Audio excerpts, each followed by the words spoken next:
Hello everyone and welcome back to Shadow Man Stories. I can picture some of you already in bed, maybe some of you just getting home from work. Wherever you are, whatever time it is, I'm glad you're here. If this helps you relax or sleep, please like and subscribe. It means a lot. Now, let's get you comfortable and I'll tell you tonight's story. My name is Jerry Blackthorne, and I've been a park ranger in these West Virginia mountains for 17 years. I know every trail, every creek, and every hollow in the Monongahela National Forest like the back of my weathered hands. These mountains have been my home since I came back from Korea, and they've been my refuge since I lost my wife to cancer 3 years ago. Most folks think being a ranger is all campfire safety talks and collecting entrance fees. But out here in the backcountry, we're search and rescue. We're the ones who go looking when hunters don't come home, when hikers take a wrong turn and disappear into the wilderness. In 17 years, I've pulled 43 people out of these mountains alive. I've also carried out 12 who weren't so lucky. That October morning started like any other. The air was sharp with frost, and fog hung in the hollows like cotton stuffed in mason jars. I was drinking coffee at the ranger station when the call came in about 3 missing bow hunters: Buck Morrison, his 20-year-old son Tyler, and their family friend, Dale Carpenter. Good men, all of them. Buck had been hunting these mountains since before I was born. They were supposed to check in yesterday evening, Buck's wife told me over the radio, her voice tight with worry. "Jerry, you know Buck.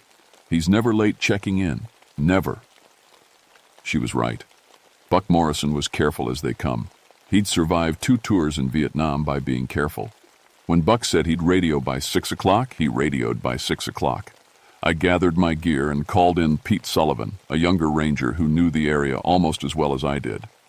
We also picked up Moses Hatfield, a Cherokee tracker whose family had lived in these mountains longer than anyone could remember.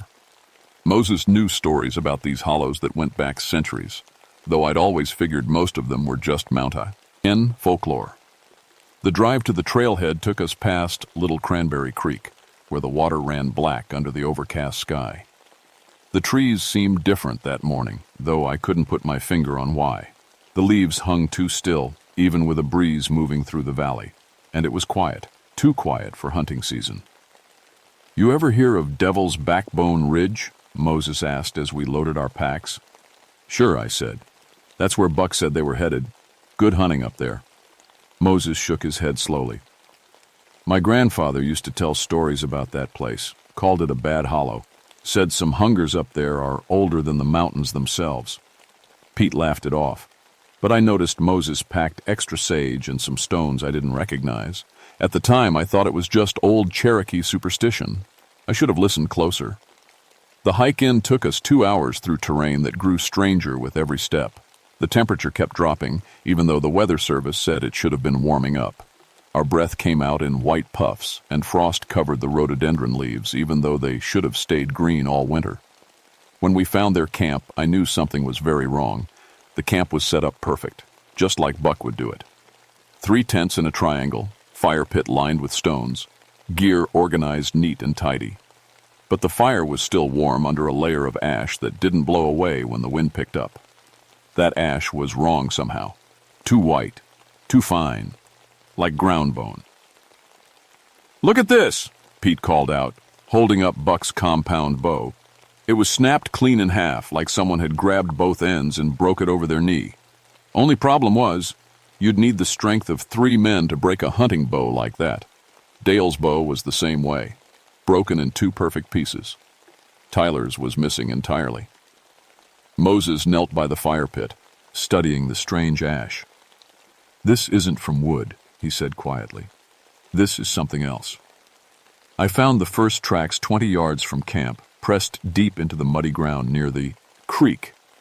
At first I thought they were bear prints, but bears don't walk on 2 legs. These tracks were shaped like a man's foot, but 18 inches long and tipped with claw marks that gouged the earth. "Pete, come look at this," I called. He jogged over and whistled low. "What kind of animal makes tracks like that?" "No animal I know of," I said, kneeling down for a closer look. The tracks were pressed so deep they might have been made in concrete instead of mud. Whatever made them was heavy, much heavier than any man. Moses appeared beside us and went very still when he saw the prints. He started speaking in Cherokee, words I didn't understand, but that sounded like prayers. "Moses, what is it?" He looked up at me with eyes that suddenly seemed very old. "We need to leave, now." "Can't do that. 3 men are missing." "Jerry, my grandfather warned me about this place, said there's something up here that feeds on people. Something that's been here since before the first white men came to these mountains." I was about to tell him that was nonsense when my radio crackled to life. Static filled with what sounded like voices but too distorted to make out words. Then, clear as day, I heard Buck Morrison's voice say, "Jerry, we're in trouble. Something big is hunting us."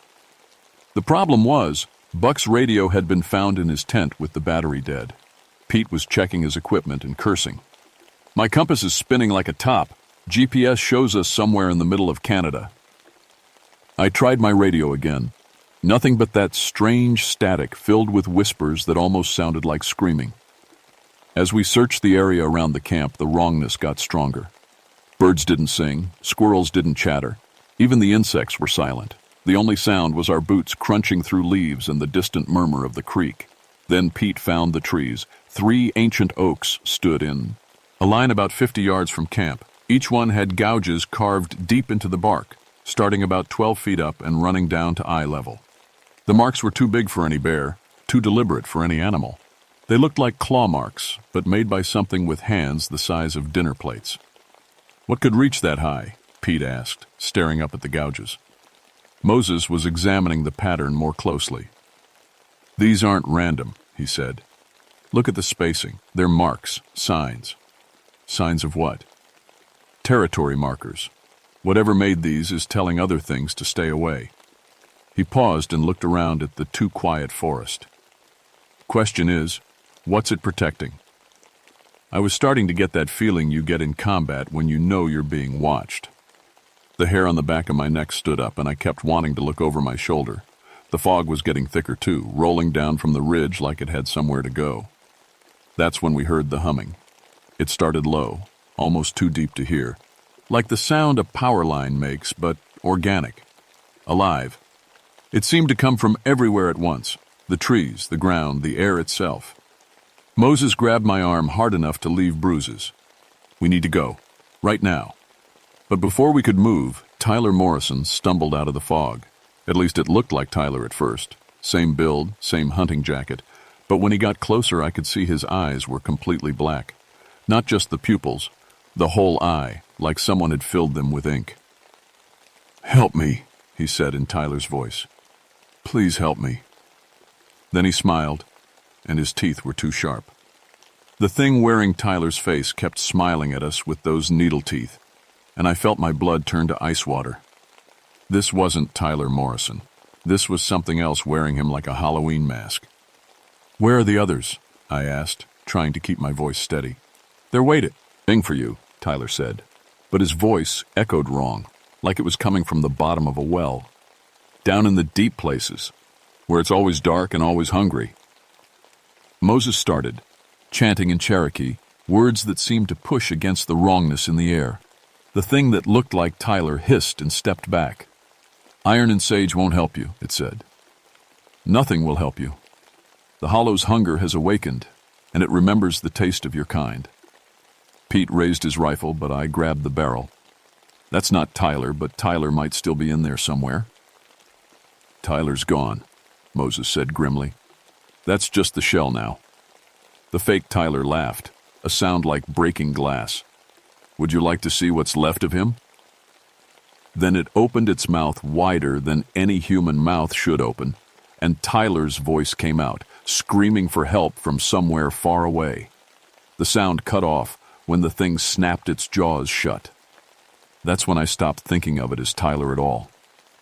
"Run," Moses whispered. We ran. The forest had changed while we'd been talking to that thing. Paths that had been there minutes before were gone. The creek we'd crossed on the way in was nowhere to be found. Even the sky looked wrong, too dark for late morning, with clouds that moved in spirals instead of straight lines. "The hollow," Moses gasped as we stopped to catch our breath. It's pulling us toward the hollow." He was right. No matter which direction we tried to go, the slope kept leading us down into a deep valley I'd never seen before. And the trees were watching us. I know how that sounds, but I swear I could feel their attention like weight on my shoulders.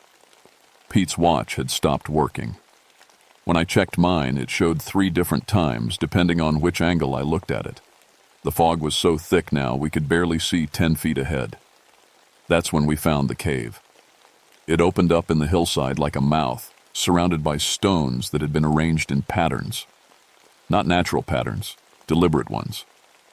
Moses took one look at those stones and went whit. He has paper. "Cherokee warning markers," he said. "These have been here for generations. My people marked this place as forbidden." "Why?" "Because something lives down there. Something that's always hungry and never dies." From inside the cave came that humming sound again, louder now.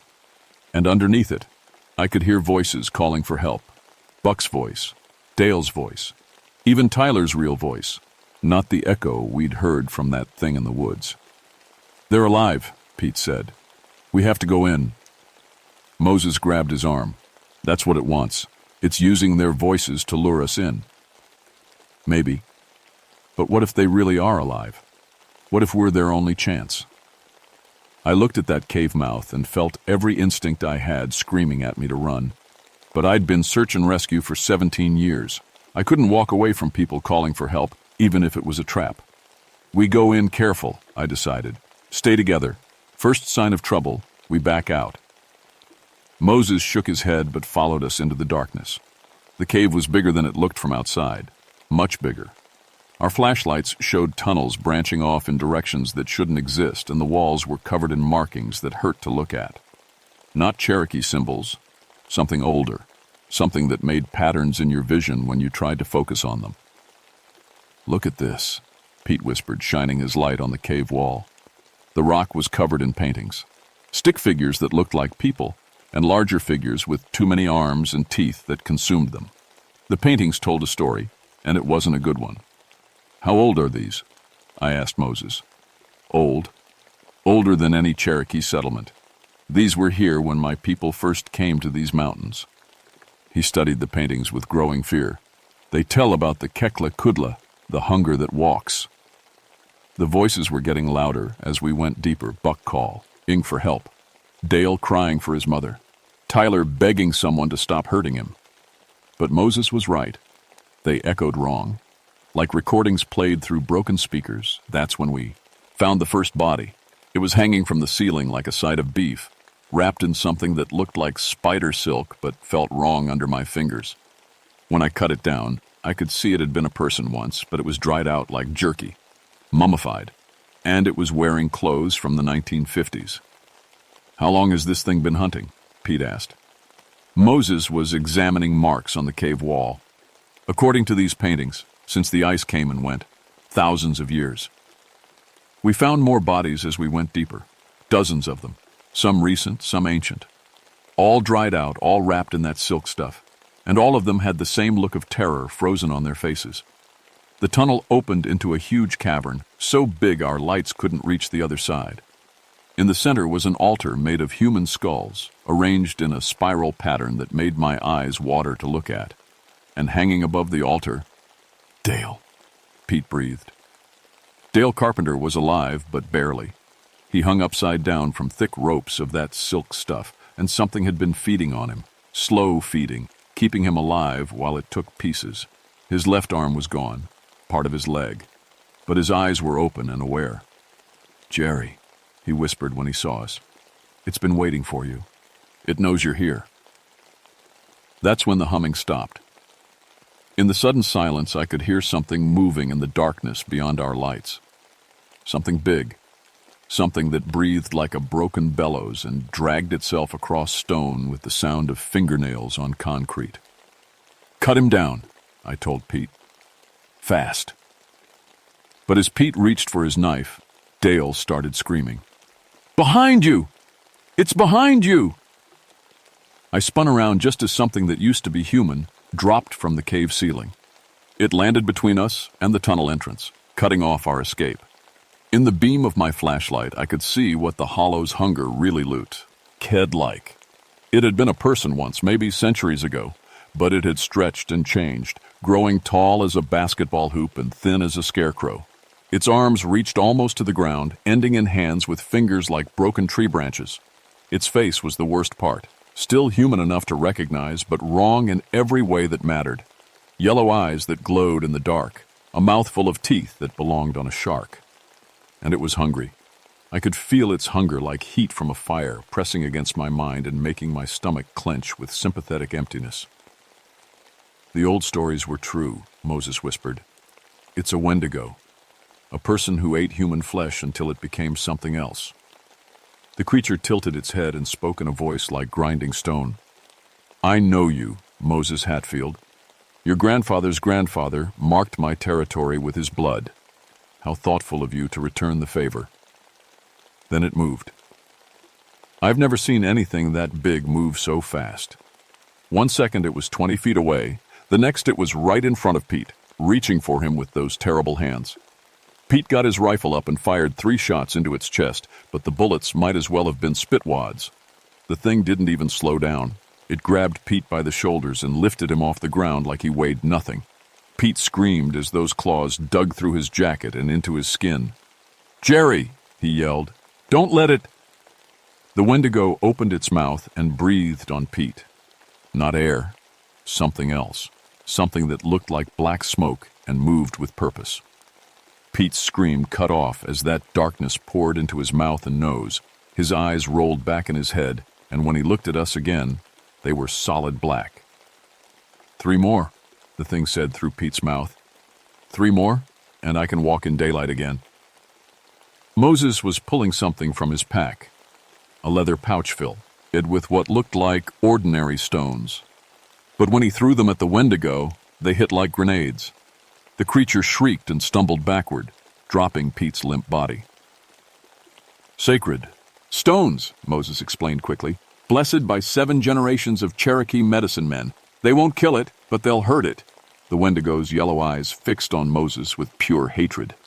Your protection stones won't save you, old man. I've eaten shamans before. They taste like cowardice and false hope. But Moses wasn't backing down.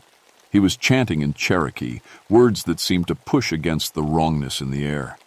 The creature flinched away from his voice like it was being burned. I used the distraction to get to Dale, cutting through the silk ropes with my hunting knife. He was in bad shape. Blood loss, shock, probably infection from his wounds. But he was alive and conscious. Jerry, he whispered as I lowered him to the ground. It showed me things, memories. It's been feeding in these mountains for over 200 years. Every missing person, every hunting accident, all of them ended up here. The Wendigo was circling Moses now, moving like a cat stalking a mouse. Moses kept chanting, but I could see sweat on his face.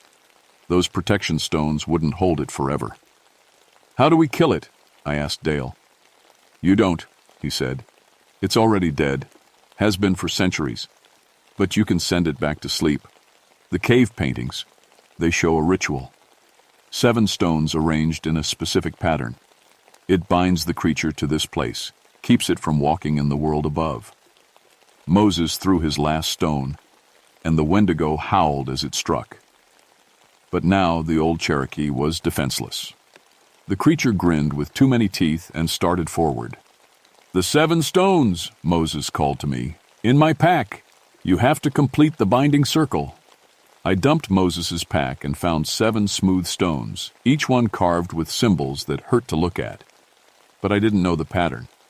Dale was barely conscious. Moses was about to become the Wendigo's next meal. That's when Pete's body stood up. The thing wearing Pete's face looked at me with those black eyes and smiled. You're too late, Ranger. The hunger grows stronger with every feeding. Soon it won't need this cave. Soon it will walk your world freely. The possessed Pete lunged at me, moving with inhuman speed. I rolled aside and came up with my rifle, but hesitated. That was still Pete's body, even if something else was driving it. My hesitation almost got me killed. Pete's hands, no longer quite human, reached for my throat with claws that sprouted from his fingertips. I managed to get my rifle between us, using it like a club to knock him back. "Jerry!" Moses yelled. "The stones! Place them around the altar!" But the Wendigo was on him now, its terrible hands wrapping around Moses's throat. The old Cherokee managed one last shout before those claws cut off his voice. "Remember the stories. 7 points of the star. The hunger sleeps in the heart of the pattern." Moses died with those words on his lips, and I felt something break inside me. But I couldn't mourn him yet. Dale was dying, Pete was possessed, and I was the only one left to complete whatever ritual might send this thing back to its long sleep. The 7 stones felt warm in my hands, almost alive. I started placing them around the skull altar, trying to remember the pattern from the cave paintings. A 7-pointed star, with the altar at the center. The Wendigo dropped Moses's body and turned toward me. "You cannot bind what is already free, Ranger. I have fed too well, grown too strong. Your Cherokee friend died for nothing." But as I placed the 5th stone, something changed. The air in the cave started to vibrate, and the creature's confident smile wavered. "No," it hissed. "The old ways are dead. The treaties are broken." I placed the 6th stone, and the Wendigo screamed. The sound was like a freight train hitting a mountainside, echoing through the cave and making my ears ring. Pete's possessed body collapsed, the black smoke pouring out of his mouth and nose like oil. 1 stone left. The Wendigo rushed toward me, moving faster than anything that size should be able to move. Its claws reached for the last stone in my hand, yellow eyes blazing with fury. I dove aside and slammed the 7th stone into place. The world exploded. I woke up outside the cave with sunlight on my face and the taste of blood in my mouth. The entrance was gone, collapsed during what the official report would call a seismic event caused by unstable limestone formations. Moses was dead. Pete was alive but unconscious. His hair turned white as snow. Dale had lost too much blood and died during the hike out. But the Wendigo was gone. Bound again to the deep places, sleeping in the heart of a 7-pointed star until someone was foolish enough to wake it up again. That was 6 months ago. I still work these mountains, but things are different now. I see signs that other people miss, tracks that shouldn't exist, trees marked with territorial scratches, places where the animals refuse to go. Moses's nephew, Thomas, seeks me out sometimes to talk about the old stories. He's teaching me Cherokee protection rituals just in case. Because I know the truth now. These mountains are older than the people who named them, and some hungers are deeper than death. The Wendigo sleeps, but it dreams. And in those dreams, it remembers the taste of human flesh and counts the years until someone breaks the binding circle. Pete doesn't remember what happened in the cave. The doctors say trauma can do that, block out memories too painful to bear. I think that's probably for the best. He transferred to a desk job in Charleston and refuses to talk about that day. Sometimes I catch him staring at his hands like he doesn't recognize them. My son visited last month, first time since his mother's funeral. He said I looked different, older, asked if I was okay working alone in these mountains. I told him I was never real. Lie alone. There are things watching from the shadows, keeping track of who comes and goes. Some nights I dream about that cave. I see the Wendigo pacing behind bars made of starlight and Cherokee prayers, testing the strength of its prison. In those dreams, it looks at me with yellow eyes and smiles. 7 stones won't hold me forever, Ranger, it whispers. And when I wake, I'll remember your face. I always wake up from those dreams with the taste of copper in my mouth and the smell of old bones in my nose. The hollow is marked on no map, and the Cherokee have made sure it stays that way. But I know where it is. I check on it once a month, looking for signs that the binding might be weakening. So far, the 7 stones hold. But stones can crack, and symbols can fade. If you're planning to hunt in the Cranberry Wilderness, stay away from Devil's Backbone Ridge. If you find yourself in a place where the animals go silent and the fog moves against the wind, turn around and walk away. And if you ever see stones arranged in patterns that hurt to look at, don't disturb them. Some hungers are older than the mountains themselves. and some of them are just sleeping, waiting for the right moment to wake up and feed again.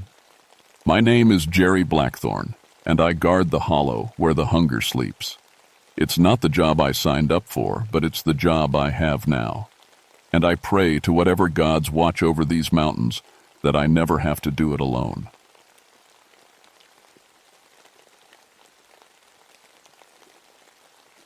My name is Rebecca Thornfield, but everyone calls me Becca.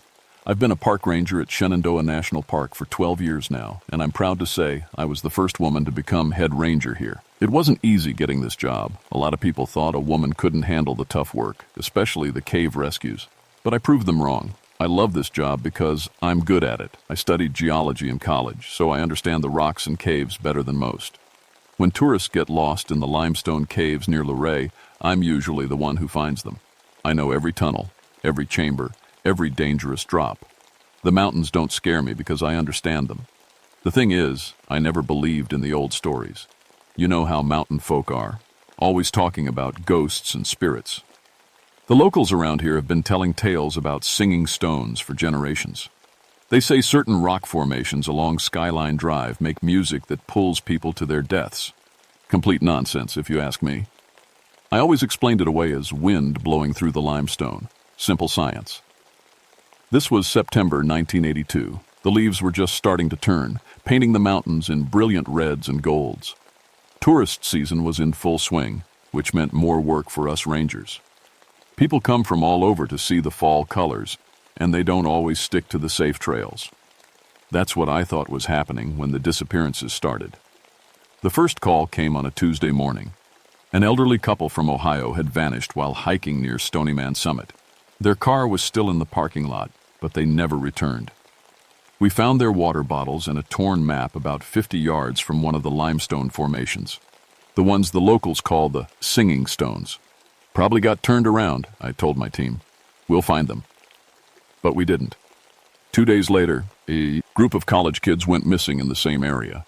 5 of them had been camping, and when their friends woke up, 3 were gone. No signs of struggle, no blood, nothing. Just empty sleeping bags and their gear scattered around the same rock formation. That's when I started paying attention to the stories. Not because I believed them, but because something was definitely wrong in my park. The weather had been strange too. Hot during the day, but freezing cold at night. The atmospheric pressure felt off, like before a big storm, but no storm came. Even the animals were acting weird. I noticed deer avoiding certain areas they normally grazed, and the birds went quiet near those limestone formations. I called in my 2 best rangers, Tom Bradley and Maria Santos. Tom had been working here almost as long as me, a solid guy who knew the mountains like the back of his hand. Maria was newer but sharp, good with people and great at tracking. We need to figure out what's happening before more folks go missing, I told them. I want a full investigation of that area near Stony Man. Tom nodded, but I saw something in his eyes. Fear, maybe? Becca, my grandmother used to tell stories about those rocks. Said they'd sing to lure people away. Tom, you know better than that, I said. There's always a logical explanation. I wish I'd listened to him. We started our investigation the next morning. I brought along all my geological equipment, sound meters, seismic readers, the works. If these rocks were making noise, I was going to find out why. The first thing that hit me was the smell. Not bad exactly, but wrong. Like flowers that had been dead too long, sweet but rotten underneath. The air felt thick, almost hard to breathe. You feel that? Maria asked, looking around nervously. It's like the air is pressing down on us. I checked my equipment. The atmospheric pressure remas. 8ings were all over the place, jumping between high and low for no reason. But that wasn't the strangest part. The strangest part was the sound. At first I thought it was wind. A low, musical humming coming from the limestone formations. But there was no wind. The leaves on the trees weren't moving at all. The sound was coming from inside the rocks themselves. That's impossible, I muttered, setting up my audio equipment. Solid limestone doesn't make music. It just doesn't. But my sound meter was picking up the noise. Not just noise. Actual musical tones harmonizing with each other like a choir. And there was something else. Frequencies that shouldn't be there. So low they were almost below human hearing. But somehow, I could feel them in my bones. Tom was staring at the rocks with a pale face. "Becca, we should leave. This place feels wrong." "It's just unusual acoustic properties," I said, but even I didn't believe it anymore. "Let me take some more readings." That's when we found the belongings. The missing college kids' backpacks were arranged in a perfect circle around the base of the largest formation. Not dropped or scattered like you'd expect. Arranged, like someone had placed them there carefully, with purpose. "They came back here," Maria said quietly. "After they disappeared from their campsite, they came here." I knelt down to examine the packs. Everything was still inside. Money, jewelry, even car keys. Nobody leaves their car keys behind when they're lost in the woods. My compass started spinning wildly when I got within 10 feet of the rocks. The needle couldn't find north, just spun around and around like it was confused. I'd never seen anything like it. "The magnetic field is distorted," I said, trying to sound scientific and calm, but my voice came out shaky. The singing was getting louder. I looked at my watch. We'd been here 20 minutes, but the sun had moved like it was afternoon. That couldn't be right. My watch said 10:30 a.m., but the shadows looked like 2 p.m. shadows. "Something's wrong with the time," I told the other. Maria wasn't listening. She was staring at the rocks with a dreamy expression, swaying slightly to the music. "Do you hear that? It's beautiful, like they're calling to us." "Maria, snap out of it," Tom said, grabbing her arm. "We need to go now." But she pulled away from him. "Just listen for a minute. It's the most beautiful sound I've ever heard." The music was changing, becoming more complex. Multiple voices now, harmonizing in ways that made my heart ache. I wanted to listen too. Part of me wanted to sit down right there and just listen forever. That's when I saw the photographer.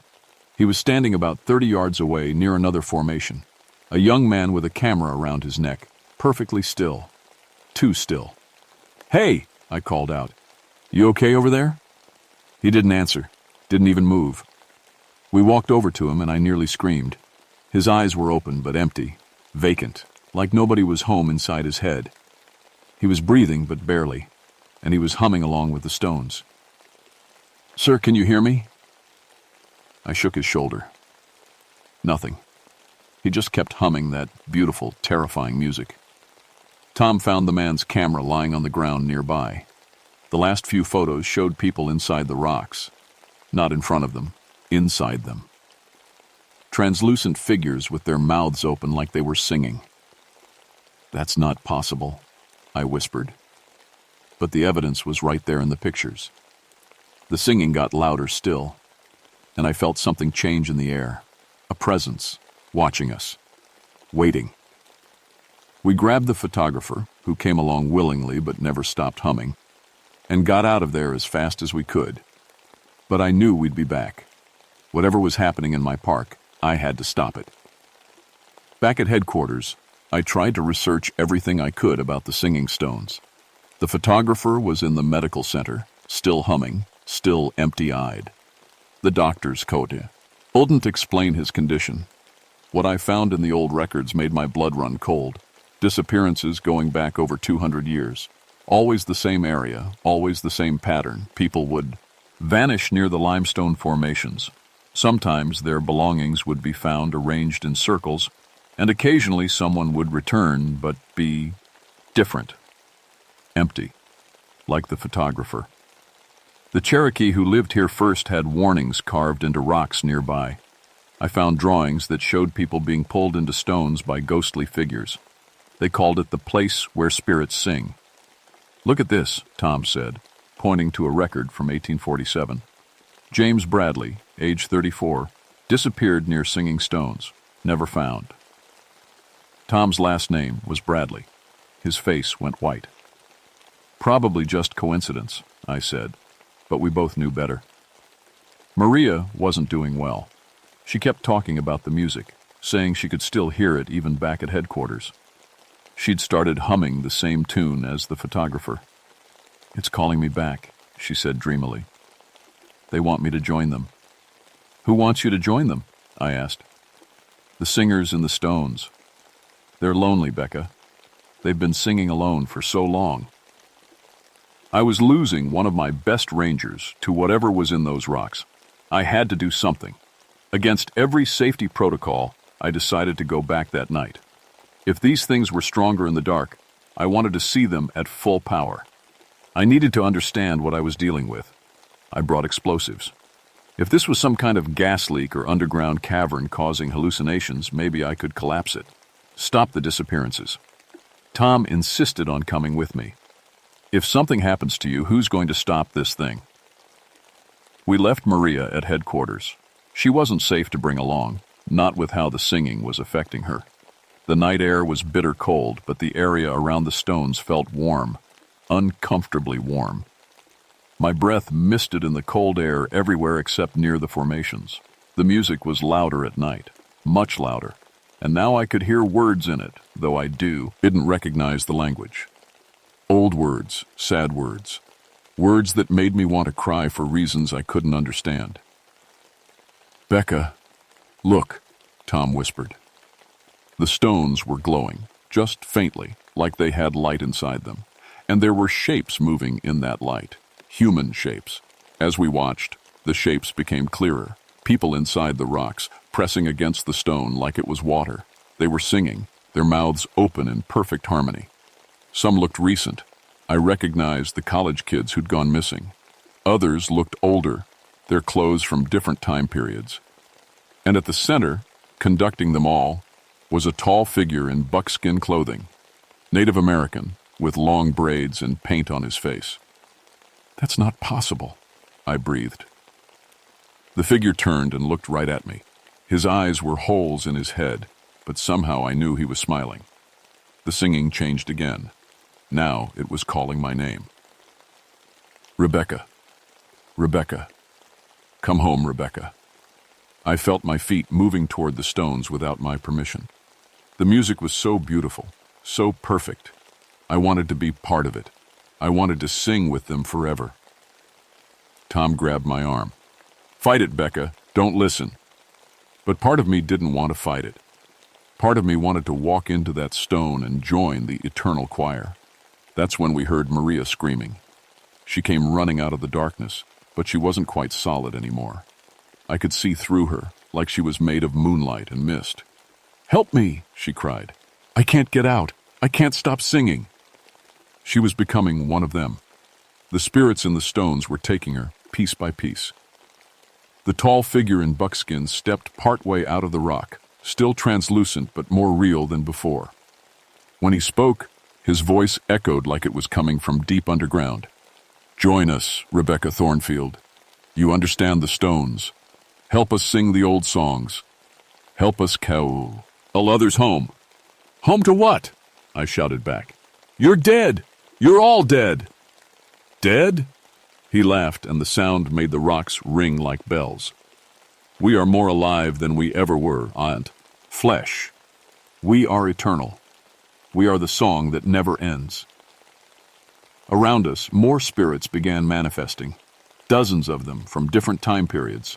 All singing, all trying to convince me to join them. And I almost did. The music was so beautiful it hurt. But then I looked at Maria, trapped between worlds, scared and crying, and I remembered why I became a ranger. To protect people. To save them. I pulled out the explosives. You can't destroy us, the spirit in buckskin said. But for the first time he looked worried. We are part of the stones themselves.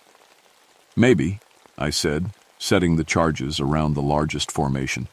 But I can sure as hell try. Tom was fighting his own battle. More spirits had appeared, including one that looked just like him but dressed in 1800s clothing. Tommy, the spirit called. I'm your great-great-grandfather, James Bradley.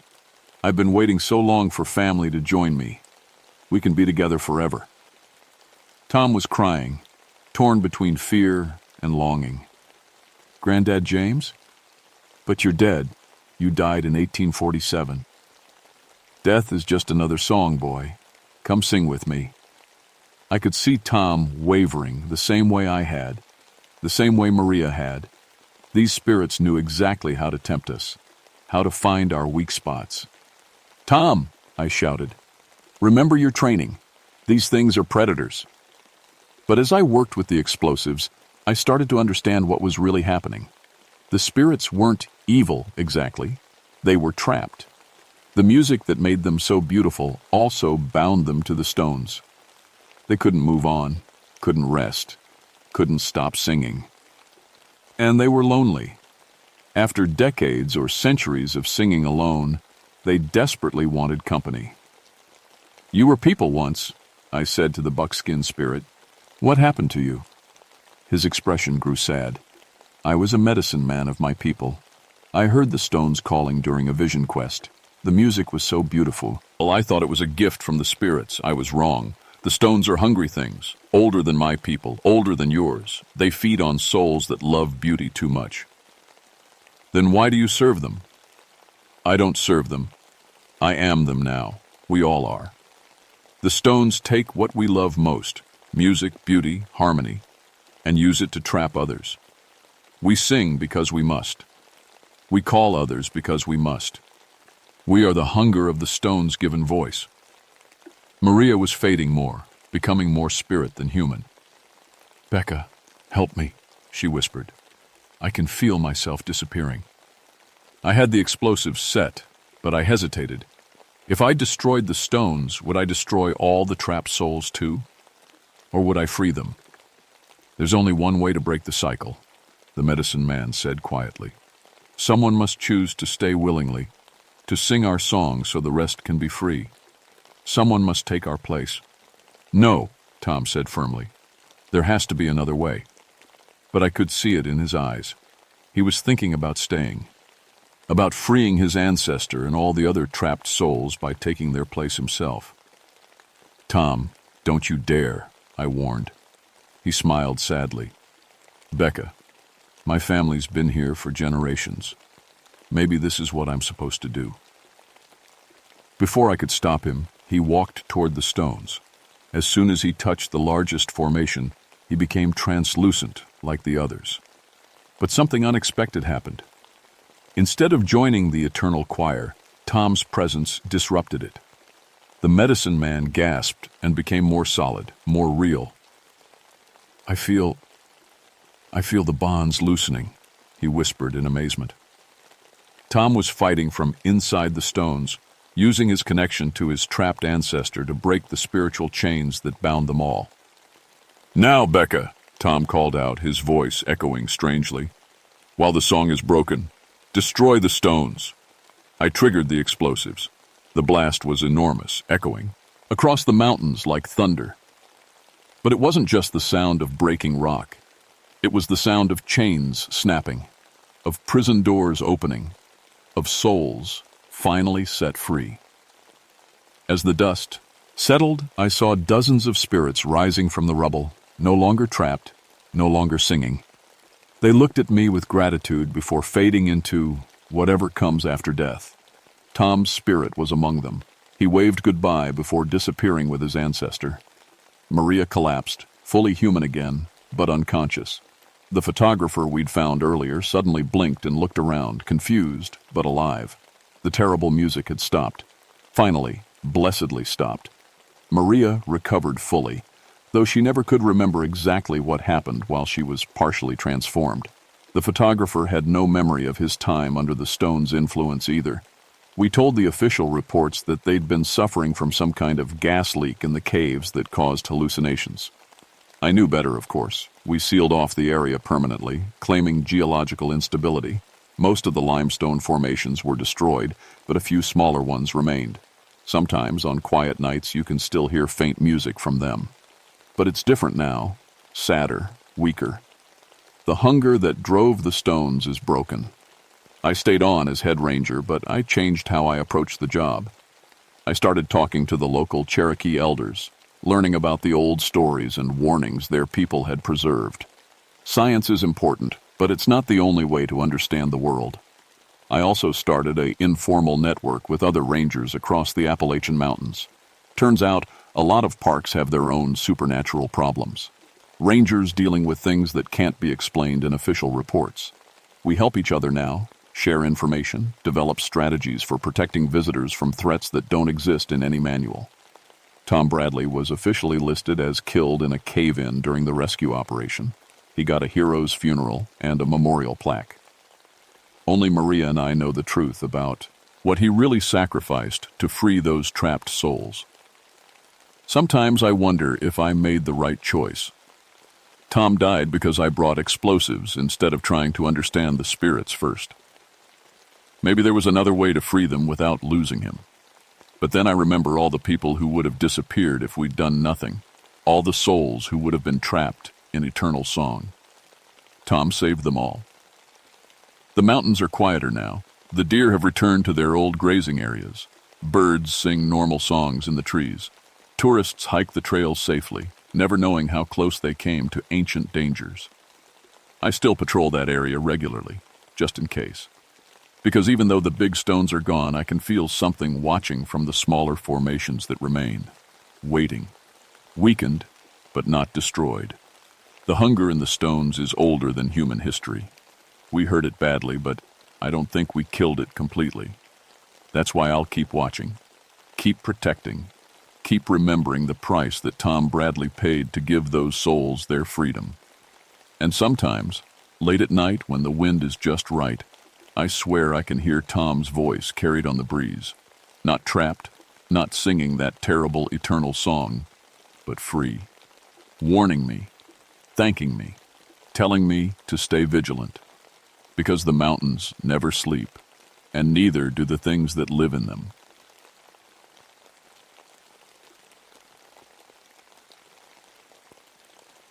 My name is Samuel Ironwood, but everyone calls me Sam. I've been a park ranger for 15 years now, working the Blue Ridge Parkway in North Carolina. I've seen a lot of things in these mountains that would make your skin crawl, but nothing prepared me for what happened in the summer of 1979. People always ask me about the worst part of my job. Most folks think it's the bears or maybe the drunk campers who fall off cliffs. Truth is, it's the missing children cases. In 15 years, I've helped find 43 lost kids. 39 came home safe. 4 didn't make it. Those 4 names are burned into my memory like brands on cattle. I never believed the old stories about wild children living in these mountains. Cherokee folks would tell tales around campfires about kids who got taken by the spirits and turned into something else. Mountain people talked about seeing children running with wolves, moving through the forest like they were born to it. I always figured it was just mountain folklore, the kind of stories that grow bigger with each telling. The Grandfather Mountain area where I work is special, even by Blue Ridge standards. The Cherokee consider it sacred ground, and after what happened that summer, I understand why. The mountain rises up like a sleeping giant, covered in thick forests of oak and pine. Ancient trails wind through laurel thickets so dense you can't see 10 feet ahead. Tourist families love hiking those trails, especially during peak season when the weather's perfect and the views take your breath away. I should have paid more attention to the warning signs that summer. The mountain laurel was blooming out of season, covering the hillsides in white flowers that should have been long gone by July. The wildlife was acting strange too. Deer would bolt at sounds that weren't there. Birds went quiet for hours at a time. Even the squirrels seemed done. Ervoos, chattering and scolding at empty air. My partner Jake Morrison noticed it first. Jake's been working these mountains longer than me, and he has a sixth sense about when something's wrong. Animals are spooked, he told me one morning as we checked the trail reports. Something's got them all twisted up. I remember the exact moment everything changed. It was July 15th, a Tuesday. 3 different families came to the ranger station within 2 hours of each other. All 3 had the same story. Their children had vanished near the Grandfather Mountain Trail overlooks, just gone, like they'd walked into thin air. The Hendersons were first. Their 8-year-old daughter Emma had been picking wildflowers near the Rough Ridge overlook while they took pictures. They turned around for maybe 30 seconds to get the perfect shot of the valley below. When they looked back, Emma was gone. No sounds, no struggle, nothing. Then came the Pattersons with their twin boys, age 6. Same story, different location. The twins had been playing by the wooden fence at the Lynn Cove Viaduct overlook while their parents read the information signs. 1 minute they were there, the next they weren't. The third family broke my heart. The Williamses had brought their special needs son Tommy, age 9, for his first mountain camping trip. Tommy had autism and barely spoke, but he loved being outdoors. They'd been so careful, keeping him close the whole time. But at the Grandfather Mountain Profile overlook, Tommy slipped away while his dad was tying his shoe, just vanished into the forest like he'd never been there at all.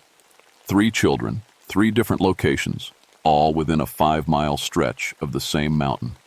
That's not how missing kids usually work.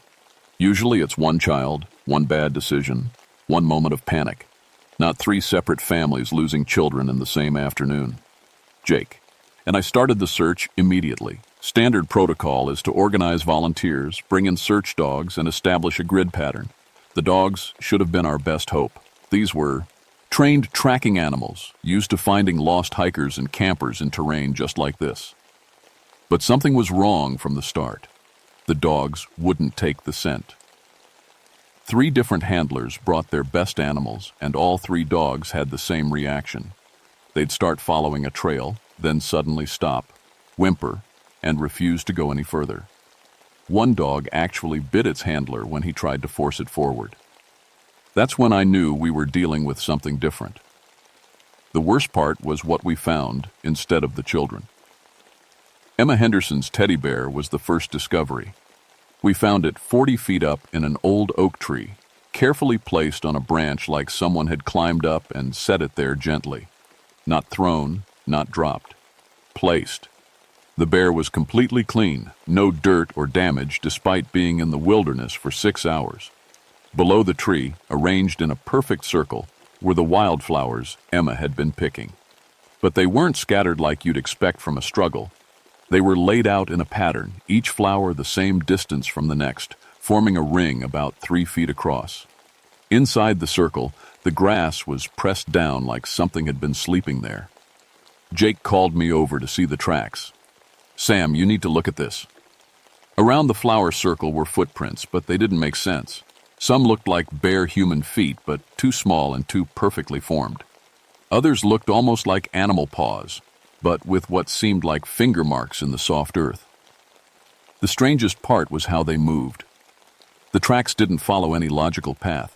They seemed to dance around the circle, sometimes close together like the creature was walking, sometimes spread far apart like it was leaping impossible distances. "What kind of animal makes tracks like that?" Jake asked. I didn't have an answer. We found the Patterson twins' shoes 2 miles away, near an old Cherokee settlement site. The shoes were arranged side by side, laces tied together, sitting on a flat rock that the Cherokee used to use for ceremonies. Local tribal elder Mary Crow Dog met us there. She's lived on this mountain all her life, and her grandmother before her, going back generations. Mary took one look at the scene and stepped back. "Wild ones," she whispered. "What?" "The children who belong to the mountain now. My grandmother told me about them, and her grandmother before that." Mary's voice was quiet, respectful, like she was talking about something sacred. Sometimes the mountain spirits choose children, young ones with pure hearts. They take them and make them part of the forest. I wanted to dismiss it as folklore, but Jake was listening intently. He'd worked with Mary before and trusted her knowledge of these mountains. "What happens to the children?" I asked. "They become something new. Not quite human anymore, but not animal either. They protect the mountain and keep the old ways alive." Mary pointed to the shoes. "This is a message. The spirits are telling the families that their children are safe, but they belong here now." That night, we camped at the base of Grandfather Mountain to continue the search at first light. The Park Service had authorized a full-scale operation with helicopters and additional searchers coming in the morning. Jake and I were supposed to get some rest, but sleep felt impossible with 3 children still missing. Around midnight, Jake grabbed my arm and pulled me awake. "Listen," he whispered. At first, I heard normal forest sounds. Crickets, owls, the distant rustle of small animals moving through leaves. Then I heard it too. Children laughing. Not the panicked crying you'd expect from lost kids. happy laughter, like children playing a favorite game. The sound seemed to come from everywhere and nowhere, echoing off the mountain walls in ways that made it impossible to track. Then came the singing, high, sweet voices carrying a melody I didn't recognize. It sounded old, like a lullaby from another time. The words weren't English, but they felt familiar somehow, like something I might have heard in a dream. Jake and I grabbed our flashlights and headed toward the sound. The singing got stronger as we climbed, drawing us up an old deer path that wound between massive boulders. Our lights cut through the darkness, but somehow the forest felt welcoming instead of threatening. The air smelled like honeysuckle and pine, so clean it made my lungs feel new. We climbed for 20 minutes before the singing stopped. Suddenly, the forest went completely silent. No crickets, no owls, no wind in the trees. Just dead quiet that pressed against our ears like cotton. That's when we saw them. 4 children stood in a clearing about 50 feet ahead. 3 looked like the missing kids. A girl with long blonde hair that had to be Emma. 2 dark-haired boys who must have been the Patterson twins. The 4th child was older, maybe 12, with hair so long and tangled it looked like it had never been cut. They weren't wearing the clothes they'd disappeared in. Instead, they had on what looked like handmade garments woven from plant fibers and animal fur. Their feet were bare, but they stood on the rocky ground like it didn't hurt at all. "Emma?" I called out. "Emma Henderson?" The blonde girl tilted her head like a curious animal. For just a moment, I saw recognition in her eyes. She knew her name, but it seemed to come from very far away, like a memory from another life. Then all 4 children moved at once, and they moved wrong. Too fast, too fluid, like they were flowing over the ground instead of running. They scattered in different directions, disappearing into the forest with barely a sound. Jake and I tried to follow, but it was hopeless. We crashed through the underbrush, making enough noise to wake the dead, while they moved through the same terrain like ghosts. Within minutes, we were completely lost, stumbling around in circles until we finally found our way back to camp.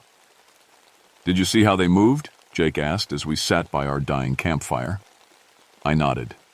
That wasn't normal. "And their eyes. Did you see their eyes?"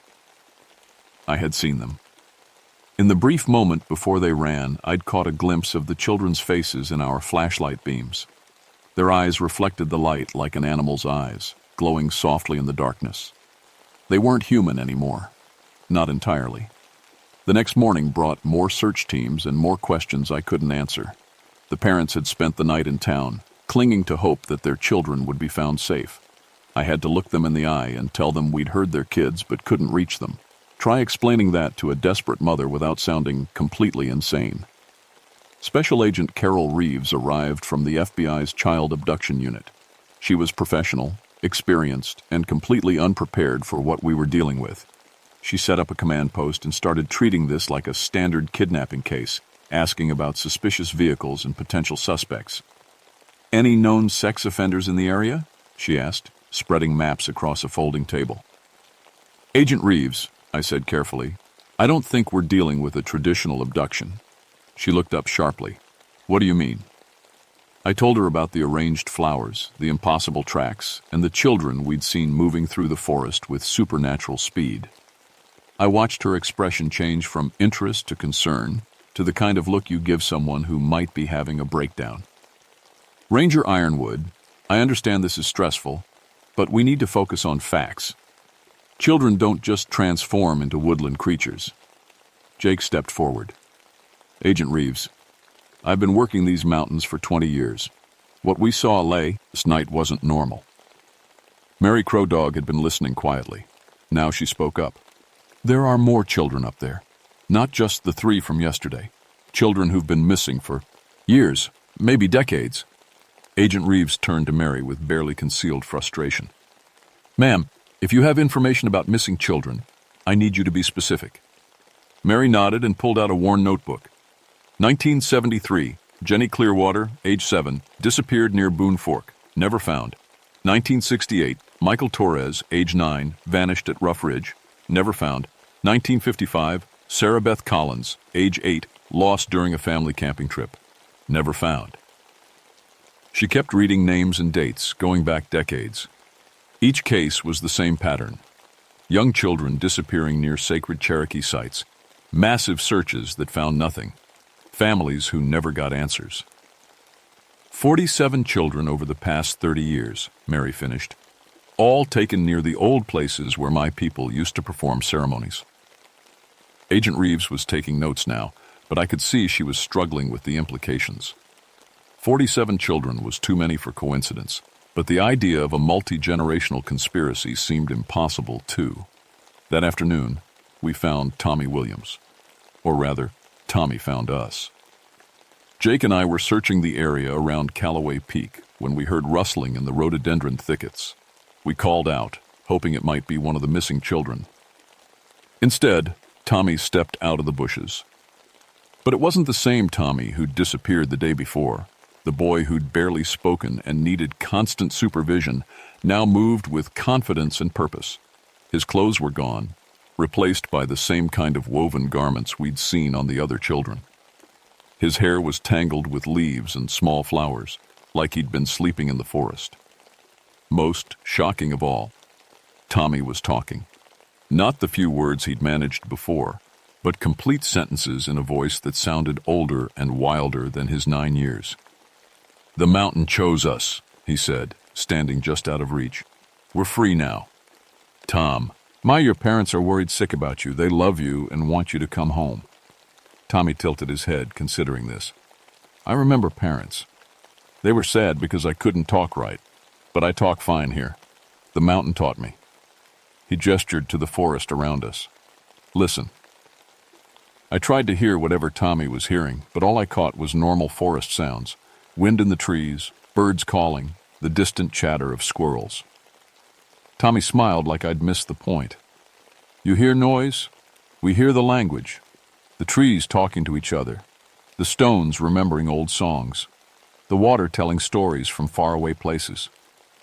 Jake knelt down to Tommy's level. "Son, we need to take you back to your family." "Family is here now," Tommy said simply. "Brothers and sisters who understand, elders who teach us the old ways, spirits who love us exactly as we are." Before we could react, Tommy let out a sound I'd never heard a human make. It was part whistle, part animal call, part something else entirely. The forest responded immediately. Children appeared from everywhere. They emerged from behind trees, rose up from the tall grass, dropped down from branches overhead. Some looked like recent arrivals.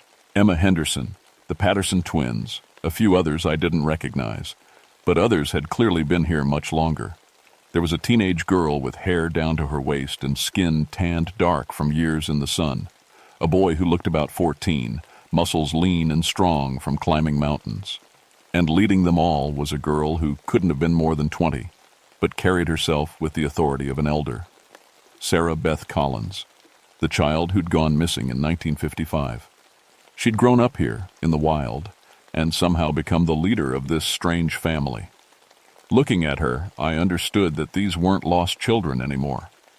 They were something new, something that below led to the mountain as much as the trees and stones. "You're looking for the ones who came yesterday," Sarah Beth said. Her voice had an accent I couldn't place, like English mixed with something much older. "They're safe. They're learning. Their parents," I started. "Their parents will grieve and then heal. We all have 2 births. The first birth is into the world of walls and rules. The second birth is into the world of sky and freedom. Yesterday's children have had their second birth." The other children nodded in agreement. They looked healthy, happy, and completely at home in their wild surroundings. Whatever had happened to them, they didn't seem like victims. Agent Reeves' voice crackled through my radio. "Ironwood, we need you back at base camp, now." Sarah Beth heard the radio too. "The outside world will try to take us back. They always do. But the mountain protects its children." As if responding to her words, the forest around us began to change. Mist rolled down from the higher peaks, thick and white and moving too fast for natural fog. The temperature dropped 20 degrees in seconds. Bird calls turned into warning cries that echoed off the mountainsides. "Go back to your base camp," Sarah Beth said. "Tell them we're exactly where we belong." The mist swirled around us, so thick I couldn't see Jake even though he was standing right next to me. When it cleared 30 seconds later, all the children were gone. We were alone in the forest with only the sound of our own breathing and the knowledge that everything we thought we knew about these mountains was wrong. The mist followed us back to base camp, rolling down the mountain like a living thing. By the time we reached the command post, visibility was down to maybe 10 feet. Agent Reeves was coordinating search teams by radio, but you could hear the frustration in her voice as teams reported getting lost in weather that shouldn't exist. "This fog came out of nowhere," she said when Jake and I approached. "Weather Service says conditions are perfect. No moisture, no pressure changes. His shouldn't be happening." Mary Crow Dog was standing at the edge of camp, watching the mist with knowing eyes. "The mountain is protecting them," she said quietly. "Protecting who?" Agent Reeves demanded. "The children. The ones who chose to stay wild." I pulled Agent Reeves aside and told her everything. About finding Tommy, about seeing dozens of children living free in the forest, about Sarah Beth Collins who'd been missing for over 20 years but was now somehow leading a family of wild kids.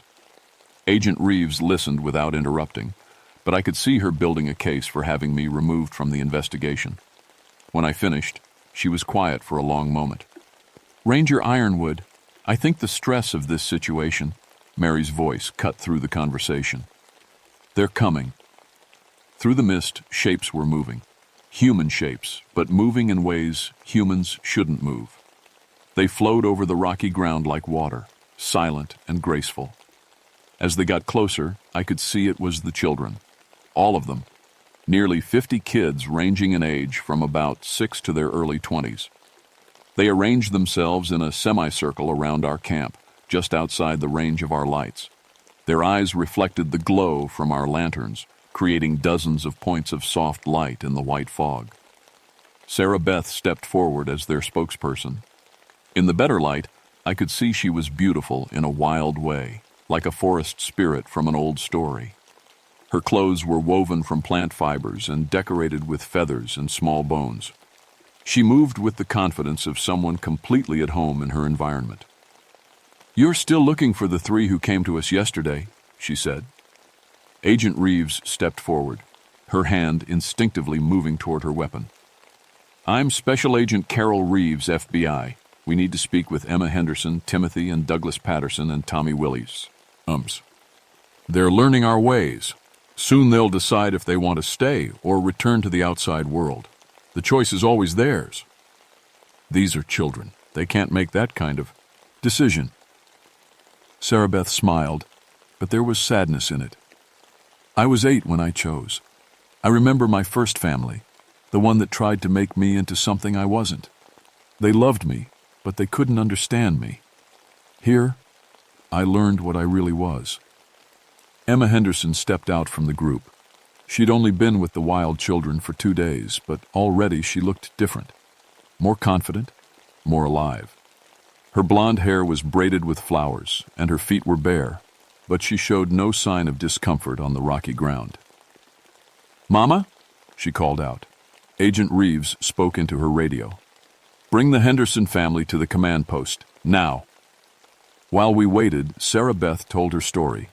How she'd been a strange child who talked to animals and could find her way through any forest. How her 1950s family had tried to make her normal with doctors and medications that made her feel sick and confused. How the mountain spirits had called to her during that camping trip in 1955, offering her a choice between a life of trying to fit in and a life of being exactly what she was meant to be. "I chose freedom," she said, "and I've spent 64 years helping other chosen children make the same choice." 64 years. You can't be more than 20. Sarah Beth's laugh was like wind chimes. Time moves differently for us. We age slowly here, connected to the mountain's rhythm instead of the outside world's rush. Emma's parents arrived just as the mist began to clear. When they saw their daughter standing with the wild children, Mrs. Henderson let out a cry that echoed off the mountainsides. "Emma, baby, come here." Emma looked at her parents with love and sadness. "I'm okay, Mama. I'm learning things, important things." "Sweetheart, You need to come home with us. You belong with your family.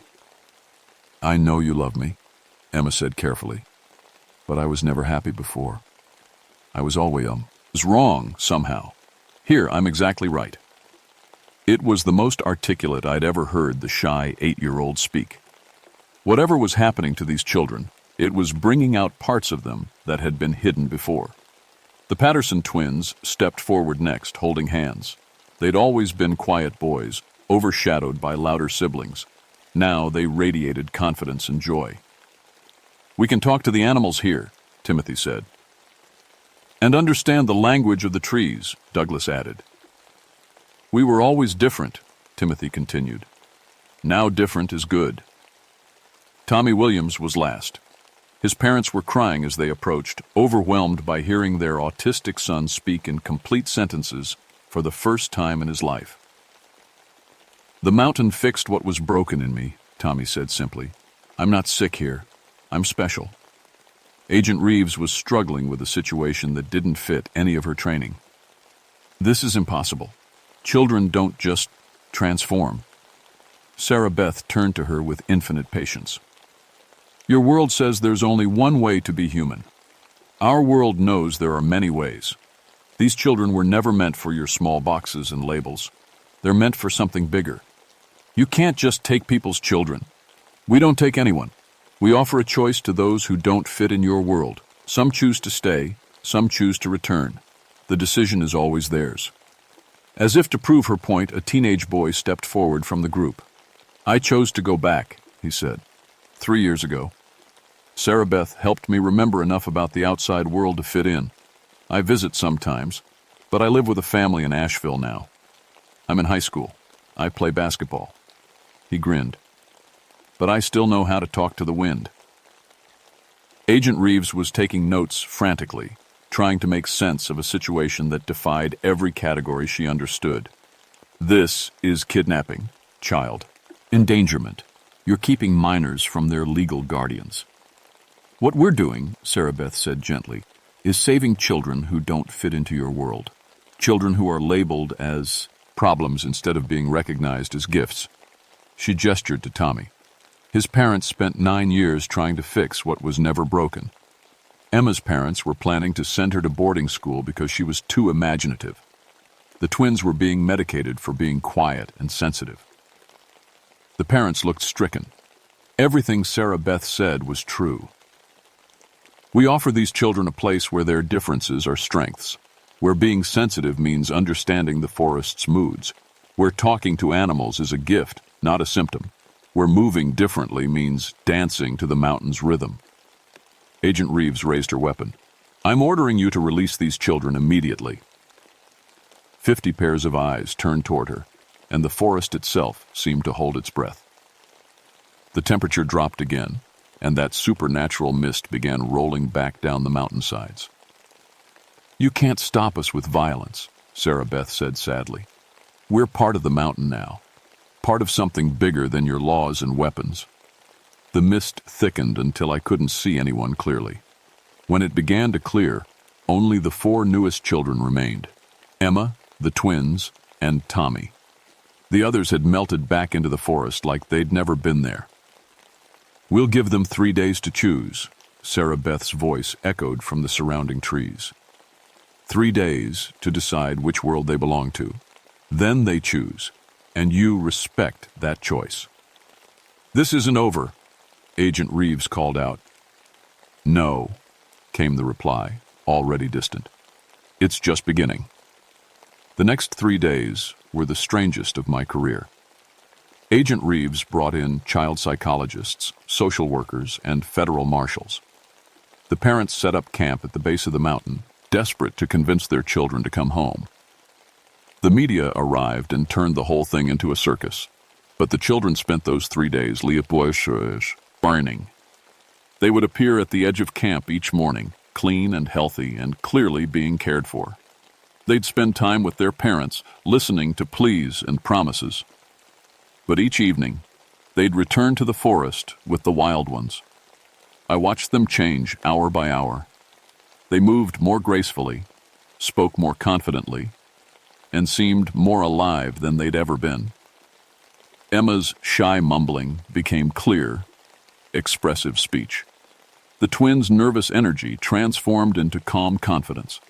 Tommy's inability to communicate became eloquent descriptions of things he was learning in the forest. On the third evening, they made their choices. Emma went first. She hugged her parents tight and told them she loved them, but she couldn't go back to being the wrong thing in the right world. "I need to be the right thing in the right world," she said. The twins chose to stay together, as they always had. "We're happy here," they told their parents. Really, truly happy for the first time. Tommy's decision broke my heart. He sat with his parents for over an hour, trying to explain what it felt like to finally understand himself. "I was drowning in your world," he said gently. "Here, I can swim." All four children chose the wild. Agent Reeves tried to intervene, but when she approached the forest, the mist rolled in again. Her federal marshals got lost 10 feet from camp. Her helicopters couldn't fly in the impossible weather. The mountain protected its chosen children. In the end, we filed reports that said the children had been adopted by relatives in distant states. The families were given new identities for the kids and addresses where they could send letters. The letters were delivered. I made sure of that myself. Sarah Beth made certain the children stayed in touch with their birth families, at least for a while. Some of the parents never recovered from the loss. Others, seeing how happy their children were in their letters and occasional visits, eventually found peace with the choice their kids had made.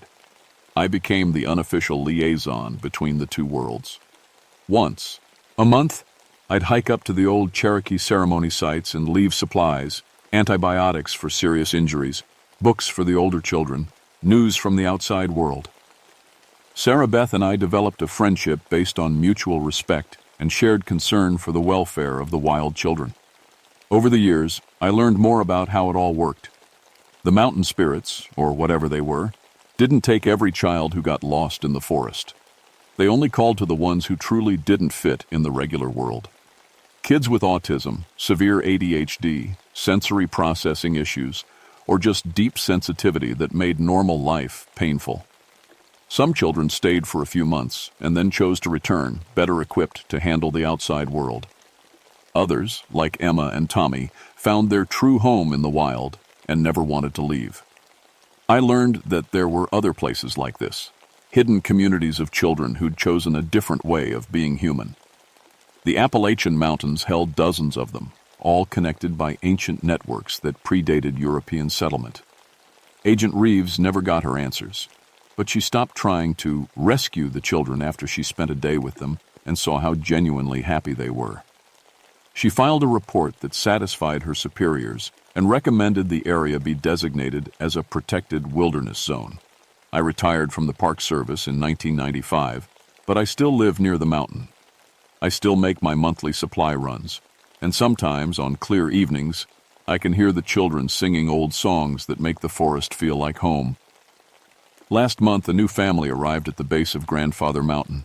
They had a 7-year-old daughter who saw and heard things other people couldn't. She'd been having trouble in school, trouble sleeping, trouble fitting into a world that seemed too loud and too harsh for her sensitive nature. The little girl went missing, on their second day of camping. Her parents are frantic, searching everywhere, asking all the right questions. Agent Reeves is retired now, but the new FBI investigator is following the same playbook, looking for kidnappers and criminals. I could tell them what really happened. I could explain that their daughter has been chosen, that she's learning to be herself in a place where being different is a gift instead of a problem. But they'll figure it out in their own time, just like all the other families have. Tonight, if you listen carefully to the wind in the mountains, you might hear children laughing. Happy children, free children, learning to be exactly what they were always meant to be. The mountain keeps its own, and it loves them well. Author's note. The Blue Ridge Parkway and Grandfather Mountain are real places with rich Cherokee history and folklore. While this story is fiction, it's inspired by genuine respect for indigenous wisdom about the sacred relationship between humans and the natural world. The missing children described are entirely fictional, and any resemblance to real missing persons cases is purely coincidental.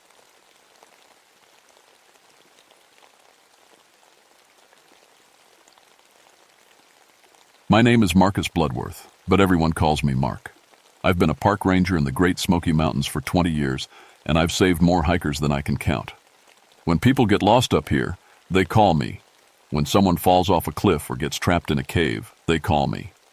I'm the guy who goes where other rangers won't go. I grew up in these mountains. My daddy was a ranger before me, and his daddy before him. We know every trail, every creek, every rock formation for 100 miles. People say I have a gift for finding lost folks. Maybe I do. But what happened last month changed everything I thought I knew about these mountains. The Great Smoky Mountains stretch along the border between Tennessee and North Carolina. Most tourists stick to the main trails, the ones with wooden signs and clear paths. But there are other places up here, old places where the Cherokee used to go for special ceremonies, places they told their children to stay away from.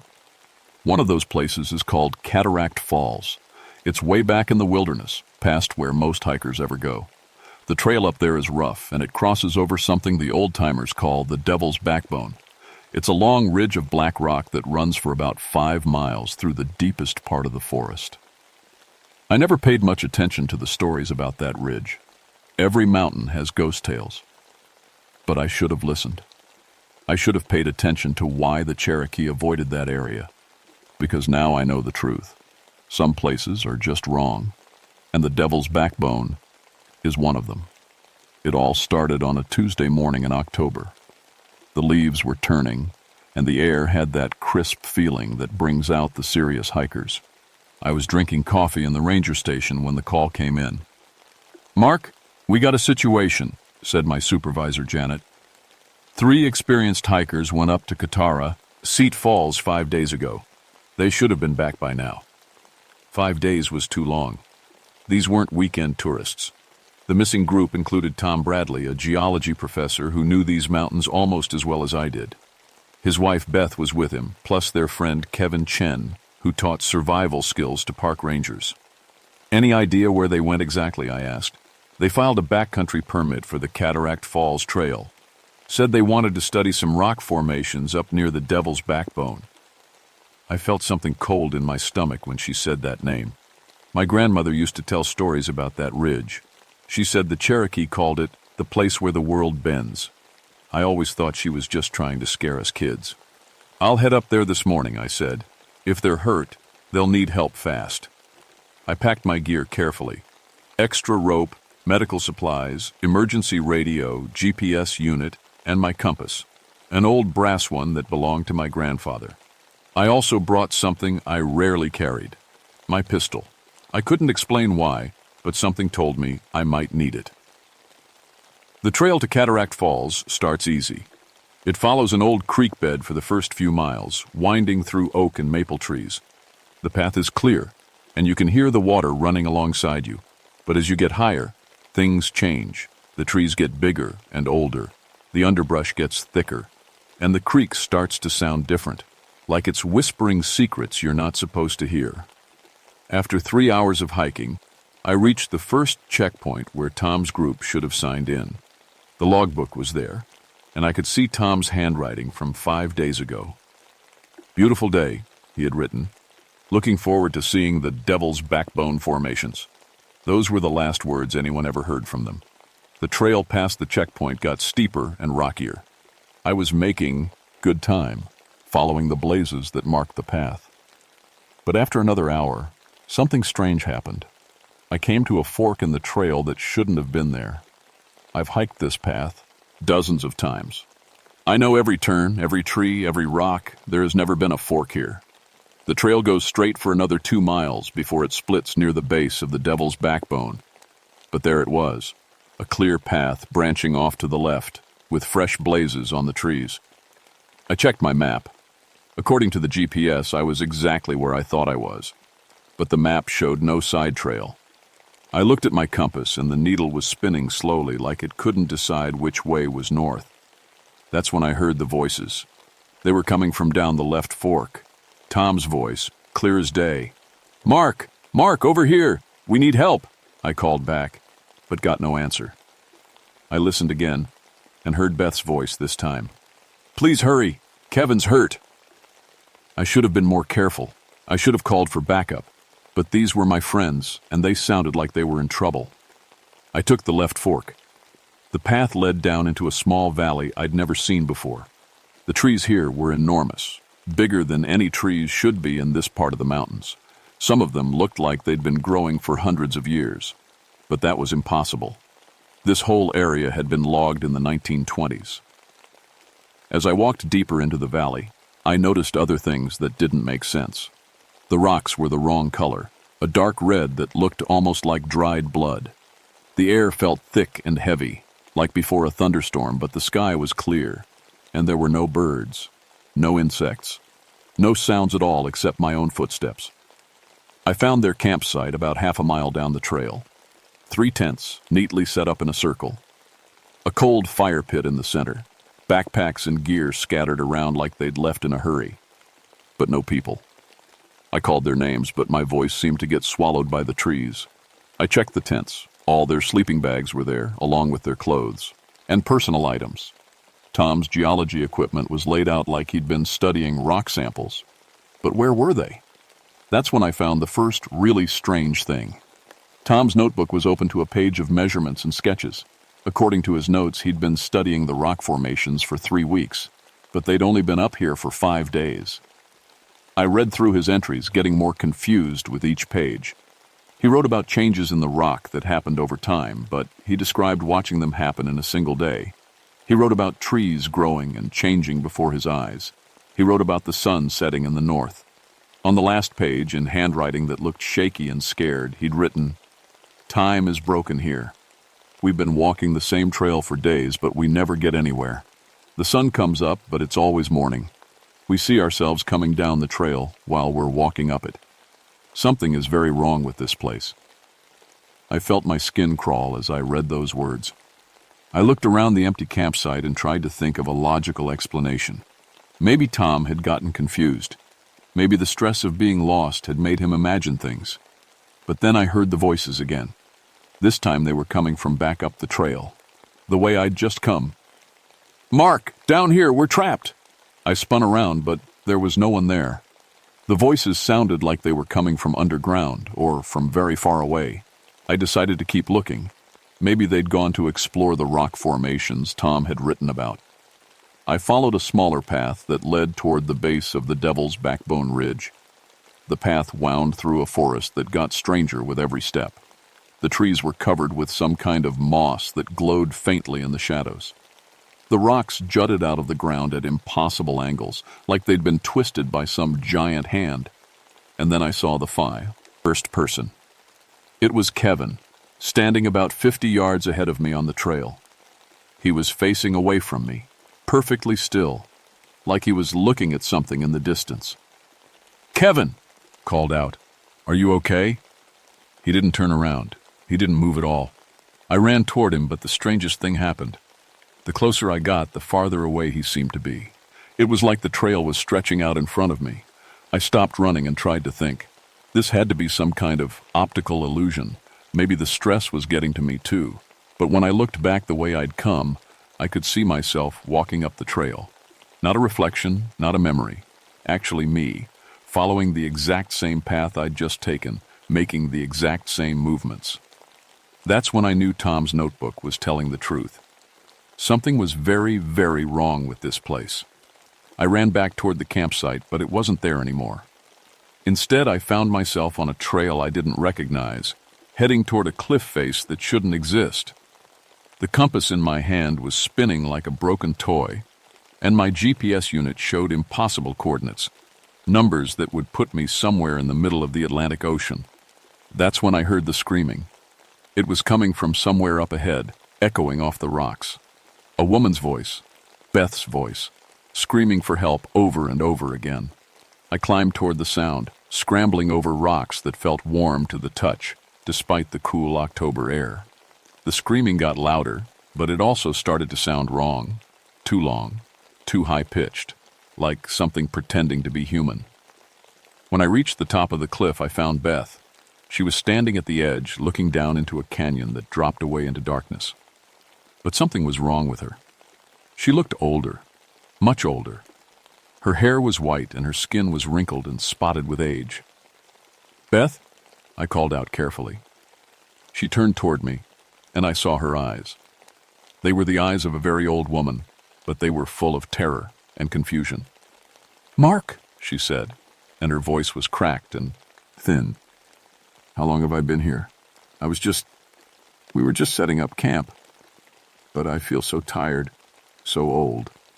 I approached her slowly. "Beth, where are Tom and Kevin?" She pointed down into the canyon. "They went to get water, but that was...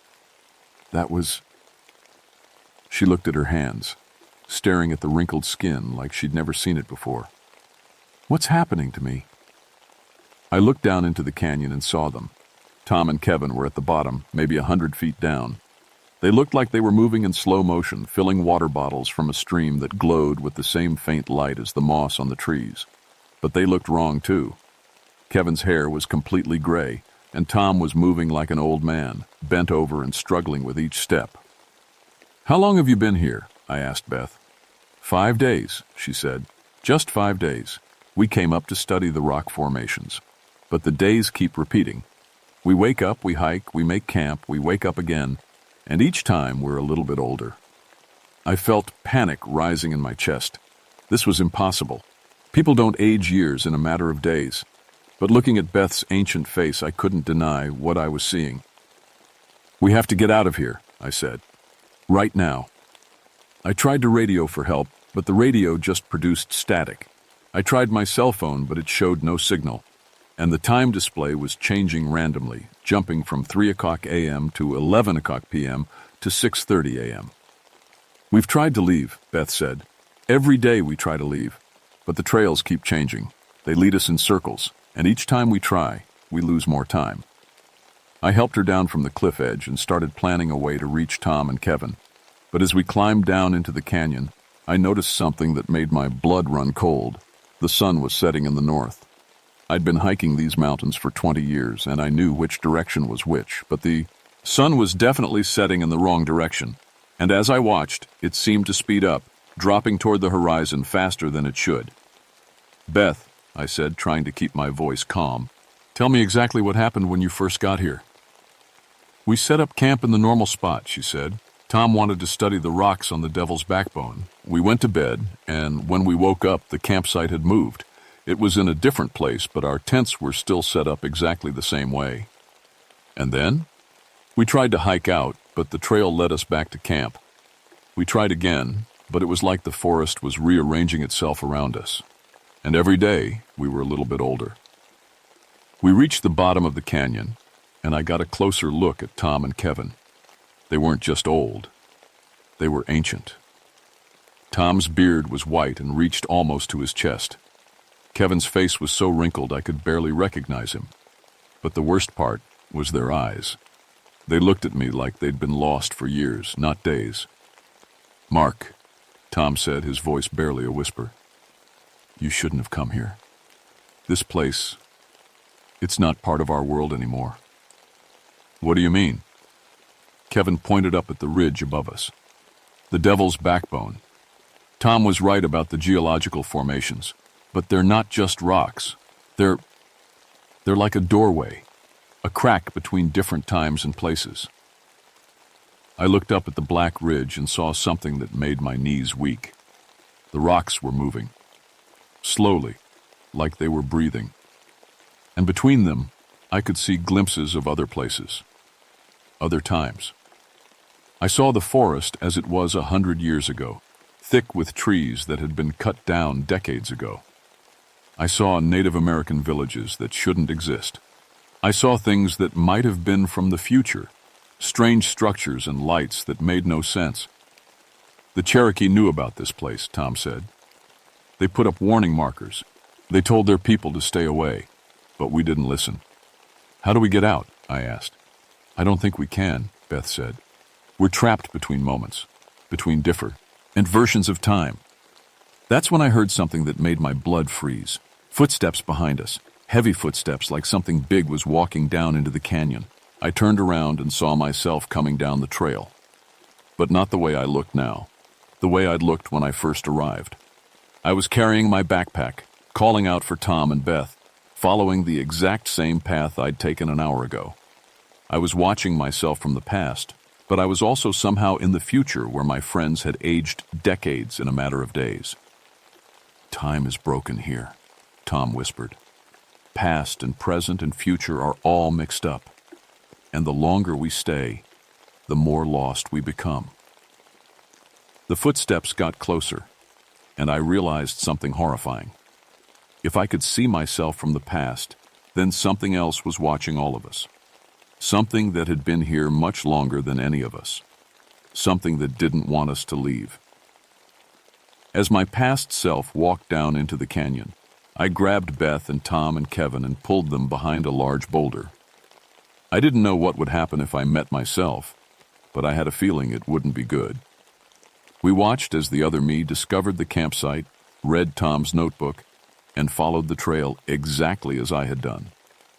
It was like watching a movie of my own life, but knowing that the movie was somehow changing the present.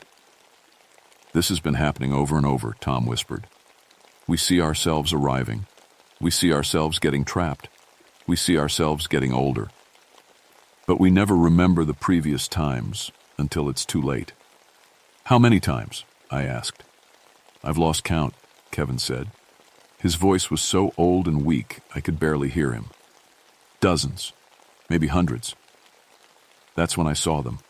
They came out of the rocks themselves, like they were made of shadow and stone. 3 figures in traditional Cherokee clothing, but translucent, like ghosts. They moved toward us, with purpose, and I could see that their faces were painted with symbols that seemed to glow in the dim light. I reached for my pistol, but one of them raised a hand, and I felt a strange calmness wash over me. "Do not fear us, Ranger," the tallest one said. His voice seemed to come from inside my head rather than through my ears. "We are the guardians of this place. We have been watching over the crack between worlds for more than 200 years. "Who are you?" I managed to ask. "I am Running Bear," he said. "These are my brothers, Stonewalker and Windcaller. We were shamans of our people before the white men came. When we learned that this place was becoming unstable, we chose to remain here, to keep the crack from growing wider." "What crack?" Stonewalker pointed up at the Devil's Backbone Ridge. "Long ago, something happened here. A great violence that tore a hole in the fabric of time itself. Through that hole, different times and places bleed into each other. If it grows too large, it will swallow the entire mountain range." "And we're trapped in it," Beth said. "Yes," Windcaller confirmed. "But not by accident. The crack feeds on life force, on time itself. The more people who become lost here, the stronger it grows. That is why we have tried to keep people away." "But we didn't know," I said. "We never got any warnings." Running Bear looked sad. "Our warnings were forgotten. Our people were driven away. The white man's world has no place for our knowledge. So the crack grew stronger, and now it reaches out to trap the unwary." I looked around at my friends, aged beyond recognition in just a few days. "How do we fix this? How do we get out?" "There is a way," Running Bear said, "but it requires great sacrifice." "What kind of sacrifice?" "Someone must take our place.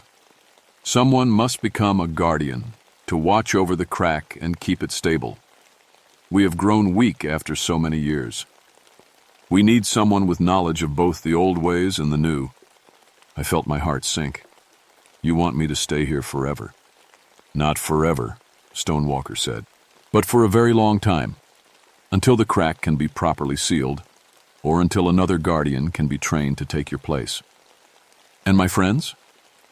"If you accept the role of guardian, the crack will stabilize, time will return to normal, your friends will be restored to their proper ages, and they will be able to leave safely." I looked at Tom, Beth, and Kevin. They were barely alive, aged into fragile husks of their former selves. If I didn't do something, they would die here. And who knows how many other people would get trapped in this place. But the idea of spending years, maybe decades, as a guardian of some supernatural prison terrified me. How do I know you're telling the truth? I asked.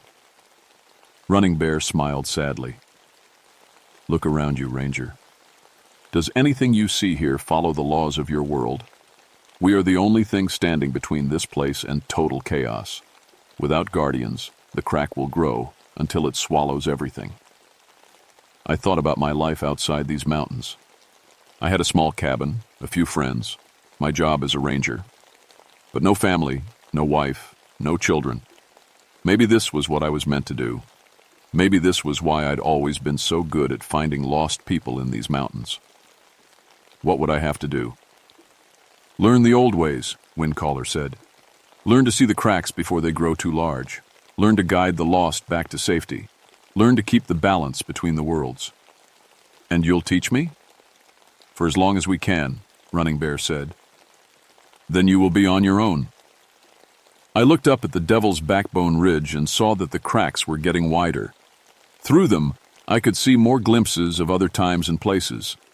I saw what looked like the same canyon, but filled with strange creatures that belonged in no earthly time.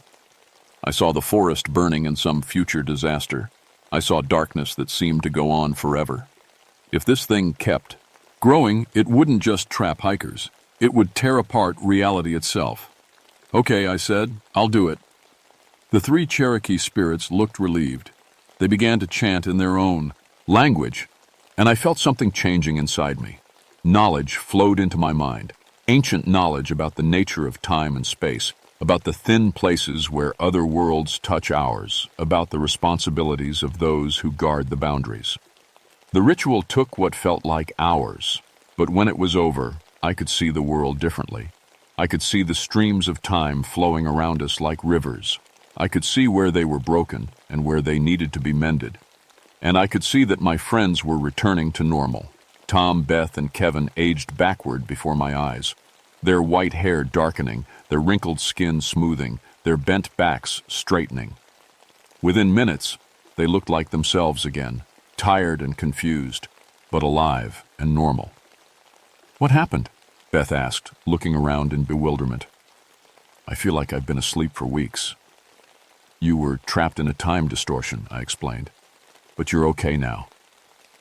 I guided them back up out of the canyon and toward the main trail. With my new knowledge, I could see the safe paths clearly, the routes that led back to normal time and space. Mark, Tom said as we walked, I remember fragments, like dreams. We were here for much longer than 5 days, weren't we? Time moves differently in some places, I said, but that's over now. We reached the point where the false trail branched off from the main path. I watched my friends continue down toward the ranger station, toward safety. But I couldn't go with them. Running Bear appeared beside me, now looking more solid and real than before. The transfer of guardianship is complete, he said. We can finally rest. What happens now? Now you learn. You watch. You protect. When hikers stray too close to the dangerous areas, you guide them away.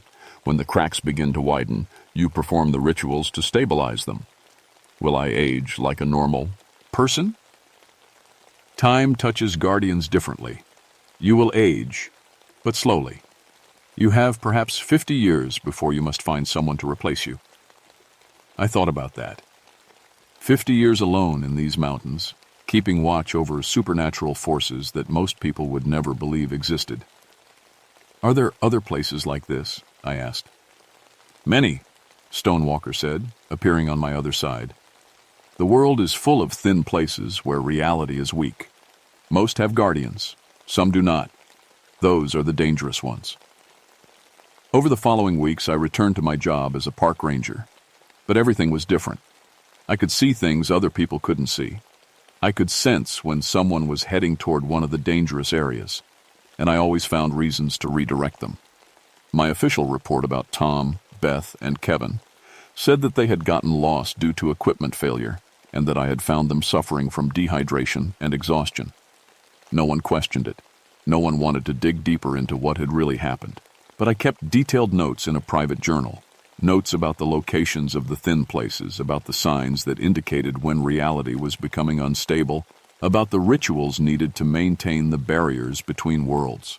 Sometimes, late at night, I see the Cherokee spirits walking through the forest. They nod to me, but they're fading. Their long watch is finally ending, and mine is just beginning. I still help lost hikers. I still rescue people from cliffs and caves. But now I have a bigger responsibility. I'm the guardian of the devil's backbone, keeper of the crack between worlds. Most people who hike these mountains never see anything unusual. They enjoy the beautiful trails, the wildlife, the stunning views. They have no idea that there are places where time itself can break down, where past and future collide in impossible ways. And that's how it would be. But sometimes, when the wind is just right, you can hear voices calling from the ridge. Voices of people who are lost not just in space, but in time itself. When that happens, I grab my gear and head up the mountain, because that's my job now. Not just to find lost hikers, but to keep the lost places from claiming anyone else. The Cherokee spirits were right about one thing. The world is full of thin places, and as long as there are guardians watching over them, most people will never have to know how close they come to stepping out of their own reality and into something far stranger and more dangerous. My name is Marcus Bloodworth, and I've been a park ranger in the Great Smoky Mountains for 20 years. But for the last 6 months, I've been something else too. I'm the guardian of the devil's backbone, and I'll keep watching over these mountains until someone else can take my place. Because some doors should never be opened, and some places should never be found. But if you ever find yourself on a trail that isn't on any map, if your compass starts spinning and your GPS shows impossible coordinates, if you hear voices calling from the rocks themselves, turn around. Turn around and walk away as fast as you can, and hope that I'm nearby to guide you back to safety, because the mountains are beautiful, but they're also full of secrets. And some secrets are meant to stay hidden,